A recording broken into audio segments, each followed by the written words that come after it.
sergeants, all employees, and they could come when a sergeant is off duty. That communication that rolls up into their email inbox, is that subject to this communication? Right, if I send out an all OSP email and it goes to a sergeant who's off duty, and now I'm getting credit for, go ahead. So it says calls back to duty. So what I would say is that would mean requires a response. Gotcha. Okay. Hey, Sergeant, can I take Tuesday off? Gotcha. Yes, you can. Or the trooper might send you an email that says, hey, this happened today. What's your thoughts? Calls them back. Well, I think you did good here, but you need to change this before you go off duty. I'm with you. It requires a response. I'm with you.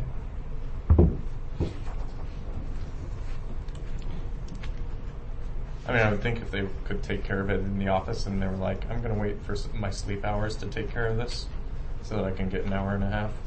I think if a trooper, wouldn't. Sorry, an example of when they wouldn't get it is, hey, Sergeant, I left a report in your box. You know, when you come in, he doesn't really need to respond back and say anything other than when he goes in there, he knows it's waiting for him. So there's communications that don't require.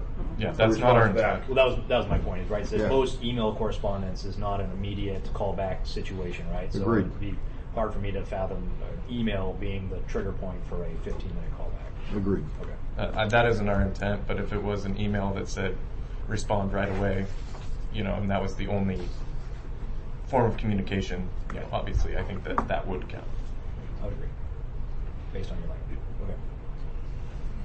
Okay, did you guys have any questions? Okay. We're ready to T8 right now. I'm just saying here. Okay, Sergeant's itinerary. Okay, so we heard you last time. Not that we liked everything that you had to say, but we heard you. And so we decided to come up with a compromise. And as you heard, our concerns were coverage, which were kind of your concerns as well. So the meeting in the middle is that we're proposing additional language that says that a sergeant can flex their schedule up to 2 hours in a workday. To avoid overtime. To avoid overtime. And I think Berlin and LeDick probably could weigh in on why we're proposing that. Would you guys mind weighing in on that? So it's not just a proposal without thought behind it. Sure. Part of the idea of this one is, like I discussed on the last time we were here, it's very, very often, I spoke to the fact that how I was able to bridge my shift in Springfield when I was there and catch both day shift and swing shift troopers.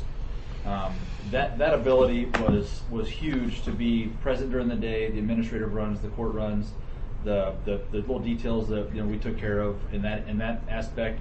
Assist in the daytime troops, which honestly isn't as necessary as it is some of the swing shift troops, due to the fact that they don't have the pro staff on site to help. They don't have the ability to get things notarized without running to a jail or something like that, and we fulfilled that performance as a notary for those guys a lot of times. We would do certain things for the swing shift troops that I wasn't able to do for the day shift troops just based on tenure alone as well. Most of the senior guys, the 15-year plus troopers are working day shift wherever they are anyway. They don't need you as much as the junior, less tenured troopers do at night. So when I was a day shift sergeant, that 4 p.m. to 6 p.m. over that bridge that I used to do when I was working basically a modified schedule, it was crucial to those troops to be able to come in and actually catch a sergeant that was also going to be there the next day, things of that nature, where if they had a search warrant return or a question about some administrative process, or they had a tow issue or a whatever be the case, that obviously you guys know that the circumstances change, nothing's ever the same.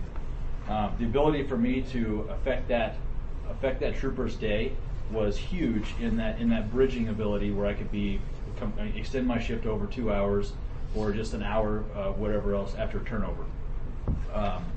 So part of this process is we kind of figured, what's kind of a get around to be able to still take care of us, where we're not expected to work, a 10P to 4, a 10A to whatever, and basically take all our family time away, but have that flexibility throughout the work week to know nobody knows what we need to do more than we do. So to be able to touch those troops, touch topics, help out, work through personnels, interview troops about something, follow up on a complaint, whatever be the case.